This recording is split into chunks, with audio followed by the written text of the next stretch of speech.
السلام علیکم ورحمۃ اللہ وبرکاتہ نحمدہ ونصلی علی رسولہ الکریم اما بعد فاعوذ باللہ من الشیطان الرجیم بسم اللہ الرحمن الرحیم۔ بلوغ المرام سے آج کے سبق میں ہم دو اہم ترین نماز کے مسائل بیان کریں گے۔ نمبر 1 نماز خوف کے مسائل، اور نمبر 2 نماز عیدین کے مسائل،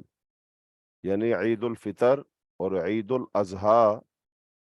کے مسائل جو ہیں وہ آج کے سبق میں ہم بیان کریں گے۔ تو سب سے پہلے جو نماز خوف ہے، صلاۃ الخوف، یعنی وہ نماز جو خوف میں پڑھی جاتی ہے، جس کا سبب خوف ہوتا ہے، تو اس نماز کو صلاۃ الخوف کہتے ہیں۔ تو صلاۃ الخوف کے مسائل بیان کیے جائیں گے۔ تو صلاۃ الخوف ایسی نماز جس کا سبب خوف ہو، اس کے بارے میں اللہ رب العالمین نے قرآن پاک میں ارشاد فرمایا ہے۔ سورہ نساء کی آیت نمبر 101، اعوذ باللہ من الشیطان الرجیم وَإِذَا ضَرَبْتُمْ فِي الْأَرْضِ فَلَيْسَ عَلَيْكُمْ جُنَاحٌ أَن تَقْصُرُوا مِنَ الصَّلَاةِ فَإِنْ خِفْتُمْ أَن يَفْتِنَكُمُ الَّذِينَ كَفَرُوا۔ پس جب تم سفر کرو تو نماز قصر یعنی نماز مختصر کر لینے میں تم پر کوئی حرج نہیں، اگر تمہیں خوف ہو کہ کفار تم پر چڑھ آئیں گے۔ تو اس میں جو ان خفتم ان یفتنکم الذین کفروا، تو اس آیت کے اس حصے سے صلاۃ الخوف ثابت ہوتی ہے۔ تو اب صلاۃ الخوف جو ہے، اس کے دو مواقع پر یہ ادا کی جاتی ہے، دو مواقع پر صلاۃ الخوف ادا کی جاتی ہے، اور اس نماز کو ادا کرنے کے کئی طریقے ہیں جو رسول اللہ صلی اللہ علیہ وسلم سے ثابت ہیں۔ یعنی اس نماز کو خوف کی حالت میں کئی طریقوں سے ادا کیا گیا ہے۔ تو کوئی بندہ اگر خوف کی حالت میں ہو تو اس کی جو بھی صورتحال ہوگی، تو اس صورتحال کے لحاظ سے رسول اللہ صلی اللہ علیہ وسلم کا جو طریقہ ہے اس میں سے وہ اس کو اپنا سکتا ہے، اپنے اوپر اپلائی کر سکتا ہے۔ تو اس بارے میں جو پہلی روایت ہے وہ یہ ہے کہ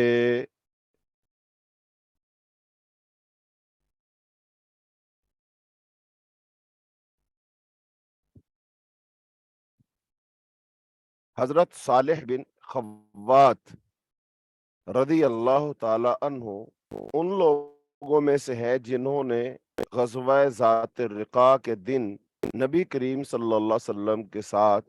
نماز خوف ادا کی تھی۔ عن صالح بن خوات عمن صلى مع النبي صلی اللہ علیہ وسلم یوم ذات الرقاء صلاة الخوف ان طائفة من اصحابه صفت معه وطائفة رجاءه العدو فصلى بالذين معه ركعة ثم ثبت قائما وأتموا لأنفسهم ثم انصرفوا فصفوا وجاءه العدو وجاءت طائفة الأخرى فصلى بهم الركعة التي بقيت ثم ثبت جالسا وأتموا لأنفسهم ثم سلم بهم، متفق عليه، وهذا لفظ مسلم ووقع في المعرفة لابن مندة عن صالح بن خوات عن أبيه۔ حضرت صالح بن خوات ان لوگوں میں سے ہیں جنہوں نے غزوہ ذات الرقاع کے دن نبی کریم صلی اللہ علیہ وسلم کے ساتھ نماز خوف ادا کی تھی۔ روایت کرتے ہیں کہ نبی کریم صلی اللہ علیہ وسلم کے اصحاب کی ایک جماعت نے آپ کے ساتھ صف باندھی، جبکہ ایک جماعت